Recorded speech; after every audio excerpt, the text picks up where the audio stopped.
우리 축구 팬들에게도 잘 알려진 울리 슈틸리케입니다. 혹시 아시나요? 얘기하고 싶지 않아. 글라트바흐의 분데스리가 3연속 우승을 이끈 주역이었고 그 후에는 무려 레알 마드리드로 건너가서 더 많은 우승컵을 들어올립니다. 거기까지만 했었어야 돼요. 제가 봤을 때. 무슨 말씀을? 아니 감독으로서는 이제 한국 팬 입장에서는 분데스톡. 안녕하세요. 분데스톡입니다. 네, 두 번째 팀 소개 영상입니다. 저번에는 저희가 사는 지역의 팀인 앱세 쾰른에 대해서 설명을 좀 드렸었는데요. 이번에는 저희 어떤 팀 소개해드리죠? 이번 팀은 저희가 저번 영상에서 앱세 쾰른의 가장 큰 라이벌이라 말씀드렸던 보루시아 뮌헨글라드바흐입니다.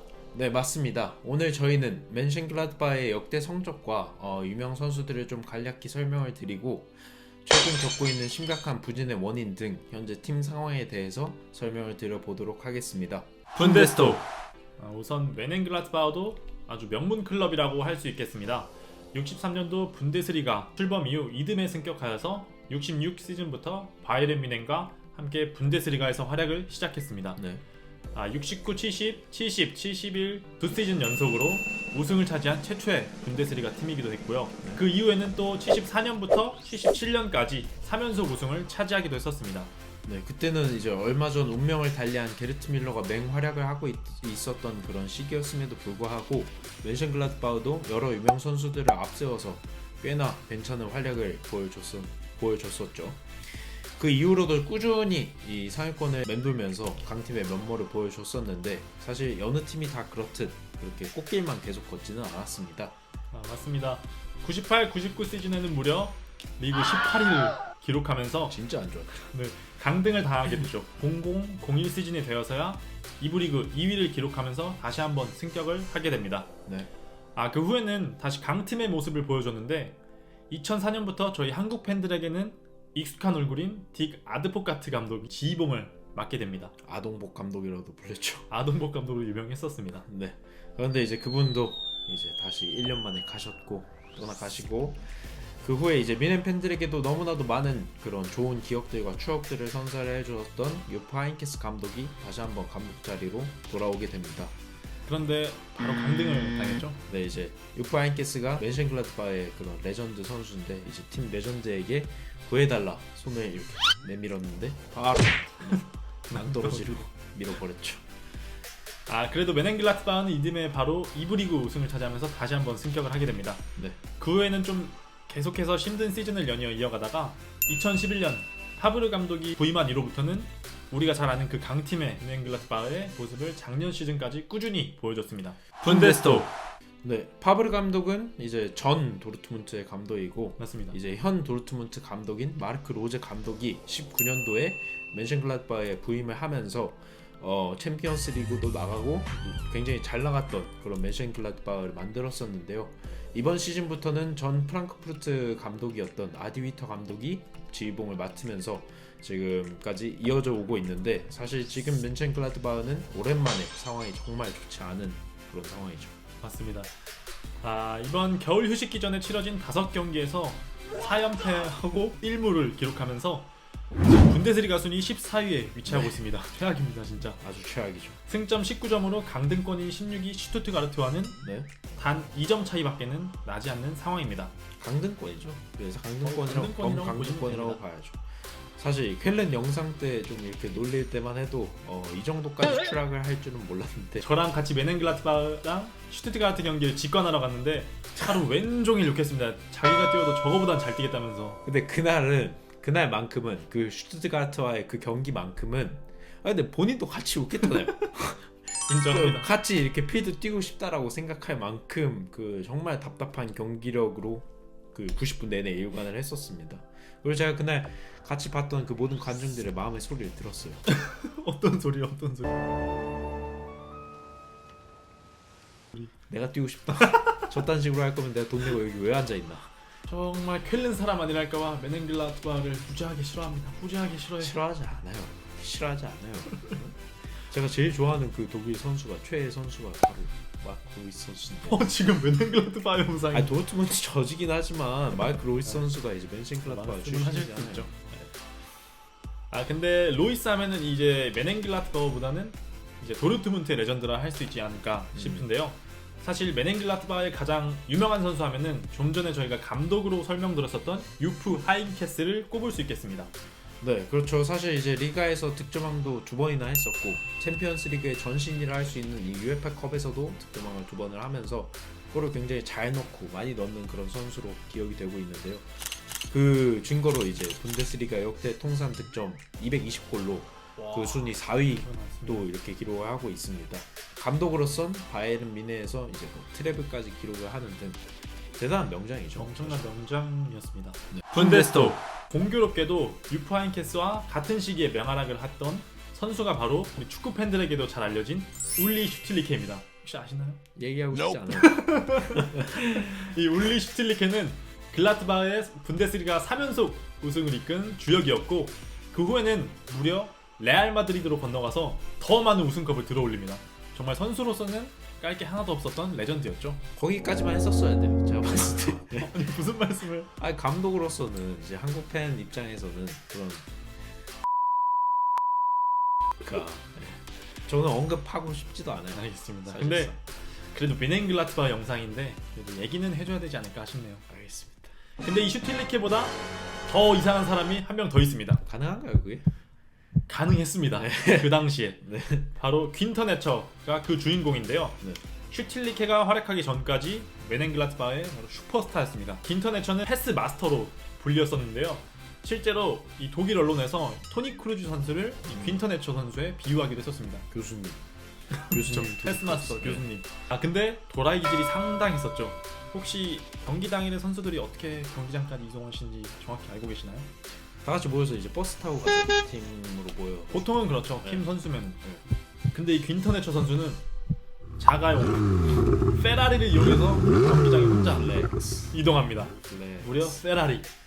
약간 경기도 훈련처럼 한다는 말이 듣고 그죠? 이거 백 들고 세면백 들고 미친놈이죠.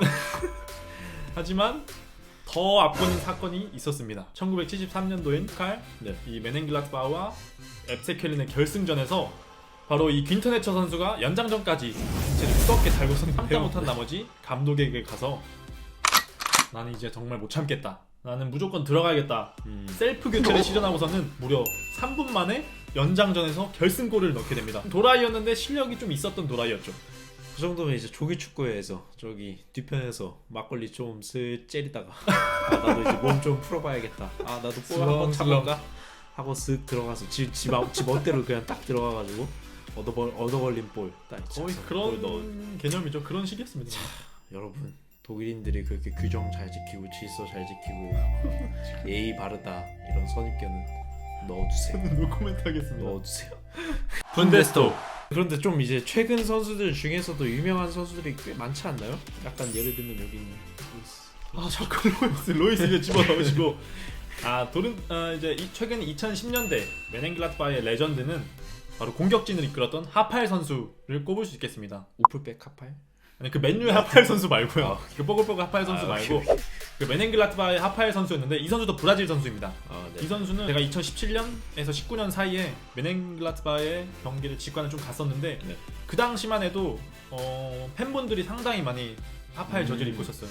팬들에게 그만큼 사랑을 많이 받는 그렇죠. 레전드로 아마 기억되는 선수였던 것 같습니다. 메넨글라트바흐는 현재 팀에 뛰고 있는 그런 선수들보다 이제 뛰다가 나간 선수들 중에 굉장히 다른 팀에서 핵심적인 역할을 하고 있고 굉장히 유명해진 선수들이 많잖아요. 사실 여기 등용문 같은 진짜 로이스 선수뿐만 아니라 바르셀로나의 골키퍼 테오 슈테겐, 그리고 다후드, 자카, 토르강 아자르까지 실력 있는 선수들이 모두 메넨글라트바흐를 거쳐갔습니다. 분데스토. 자, 그런데 이제 아까 전에 언급했었던 그런 현재 상황으로 다시 넘어와서 저번 시즌까지 굉장히 잘 나가던 멘션글라드바흐가 전반기를 14위로 마감을 했습니다. 그런데 사실 선수단 변화는 그렇게 크게 있지 않았거든요. 거의 없습니다. 바뀐 건 감독 하나인 것 같다라고 이렇게 얘기를 해도 과언이 아닌데, 근데 이 아디 휘터 감독이 아직 팀에 적응 중인 건지 전반기가 끝난 그래도 적응할 수 있잖아요. 네. 그런 건지, 하지만 제 입장에서는 아직 갈피를 못 잡고 있는 것 같습니다. 왜냐하면 강점보다는 문제점들이 많이 보이거든요. 특히 수비에서는 메넨글라트바의 센터백들이 아시다시피 상당히 장신들입니다. 근데 그만큼 발이 느리다는 단점도 있어서 또 아디위터 감독이 옵사이드도를 굉장히 중요시하는데 이 발이 느리다 보니까 뒷공간을 상당히 많이 노출하는 문제점도 많이 보였습니다. 네. 그리고 또 한 가지 수비 라인과 미드필더 라인의 유기적인 그 간격 조절이 조금 아쉬운 부분이 있었습니다. 맞습니다. 사실 이번 시즌 중앙 미드필더로 가장 많이 출전하고 있는 선수 두 명이 바로 자카리아 선수와 코네 선수인데 이 두 선수들의 특징은 활동량이 많고 여기저기 커버를 잘 도와주는 그런 선수들인데 이런 선수들인 만큼 이 선수들에게는 약간 감독의 적절한 디렉팅이 굉장히 요구가 돼요. 그렇습니다. 이 라인 조정이나 그런 어떤 간격 조절 이런 것들을 굉장히 잘 해줘야 되는 게 감독의 역할인데 아디위터 감독은 제가 봤을 때 그런 부분에서는 좀 약점이 있지 않나 생각이 들 정도로 속된 말로 가끔씩 경기를 보다 보면 중앙 삭제 축구 중앙이 완전히 그냥 비어있는 그런 장면들도 많이 보실 수가 있습니다. 또 한 가지는 세트피스 상황도 굉장히 아쉬웠습니다. 네. 말씀드렸다시피 글라트바는 장신 팀에도 불구하고 공중볼 경험에서는 상당히 하위권에 머물러 있었습니다. 기록적으로 수비 상황에서 본인들의 맨투맨을 놓치다 보니까 계속해서 실점이 나거나 또한 집중력이 저하되는 모습도 많이 보였습니다. 네. 분명히 수비가 더 많고 이제 1대1로 대인 수비가 잘 붙어 있었음에도 불구하고 프리킥이나 코너킥이 전개가 됐을 때 갑자기 마취총을 맞은 것처럼 본인들의 맨투맨 다 잃어버리고 그냥 오당탕 골을 먹는 그런 장면들도 있었거든요. 분데스토. 그리고 저번 시즌에는 메넨글라트바가 총 64골을 넣으면서 득점 순위가 리그 총 4위였는데 네. 준수했습니다. 공격이 상당히 잘한 거죠. 잘한 거죠. 하지만 이번 시즌 17라운드 전반기까지는 22골밖에 기록하지 못했습니다. 네, 골 부분 12위죠. 그렇습니다. 그만큼 공격수들의 결정력 부진이 좀 심각한 상황입니다. 네. 사실 산술적으로 단순하게 계산을 했을 때도 저번 시즌 64골을 넣었으면 이번 시즌 전반기에 그래도 32골 정도, 내야죠. 30골 정도는 네. 넣어줘야 저번 시즌이랑 비슷하게 가고 있다라는 판단이 서는데 22골이면 거의 골이나 차이가 나니까. 10골 정도 차이가 나는 거면 가뭄입니다. 가뭄. 네, 정말 공격수들의 골 가뭄이 계속 이어지고 있는데 저는 여기서 한마디 더 보태고 싶은 것이 공격수들이 그만큼 골을 못 넣은 것도 문제지만 공격수들에게 그런 투입이 되는 볼 자체가 좀 힘들지 않았나, 그런 세밀한 빌드업 작업 자체가 잘 안 되지 않았나 그런 생각이 듭니다. 메넨글라트바의 볼 소유나 패스 성공률은 높은데 이 후방에서 후방 진영에서 일어나는 패스들입니다. 사실 좀 영향가가 없는 것들이죠. 그렇다고 해서 FC 쾰른처럼 크로스 비율이 많은 팀도 아니기 때문에 전방 볼 투입이 사실상 잘 안 되는 상황입니다 지금. 네. 그리고 이런 문제의 중심엔 사실 노이하우스 선수를 언급을 안 할 수가 없습니다. 아까 전에 말씀드렸다시피 최근 경기에 많이 나오고 있는 자카리아 선수나 코네 선수가 그렇게 패스를 잘 넣어주는 그런 유형의 선수들은 아니기 때문에 노이하우스 선수가 저번 시즌에 했던 것처럼 저번 시즌 본인이 주목받았던 것처럼 공격적인 롤을 잘 수행을 해주면서 패스도 잘 뿌려주는 그런 역할을 수행을 해줘야만 하는데 이번 시즌에 그 폼이 완전히 망가져 버려가지고 지금 현지 팬들도 굉장히 화가 많이 났거든요. 노이하우스 선수에 대해서.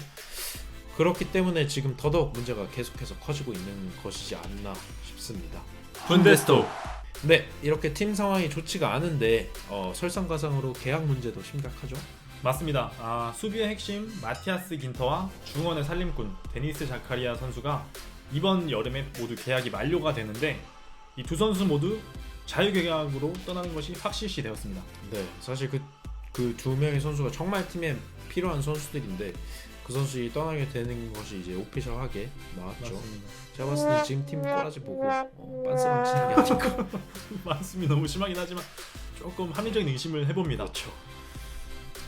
그래서 막스 이벌 이 메넨글라트바의 스포츠 디렉터가 굉장히 머리가 아플 것 같습니다. 지금 상황에서는. 근데 진짜 무섭게 생겼어요. 두꺼비같이 생기긴 했는데 네. 무섭습니다. 생김새가. 12월 28일부로 분데스리가가 다시 한번 무관중 경기에 돌입을 하면서 팀 재정 상황이 좀 나아질 기미가 보이지 않고 있습니다. 이 열악한 재정 상황에서 이 겨울 이적 시장에서 선수단 개편도 사실상 불가능으로 보이거든요.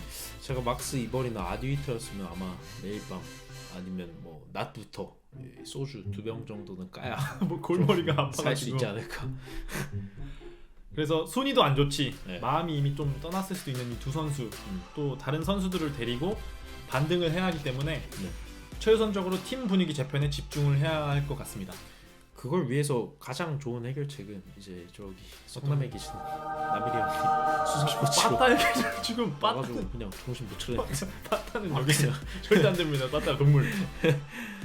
네, 이렇게 오늘은 보루시아 멘셴글라드바에 대해 설명을 드려봤습니다. 앞으로 과연 멘셡글라드바흐가 이 아디 위터 감독과 함께 반등에 성공할 수 있을지, 아니면 혹은 반등을 성공을 한다면 어디까지 올라갈 수 있을지, 그리고 그게 안 된다면 어디까지 추락할 것인지 저희 영상 보시고 같이 한번 후반기 잘 지켜보면 될 것 같습니다.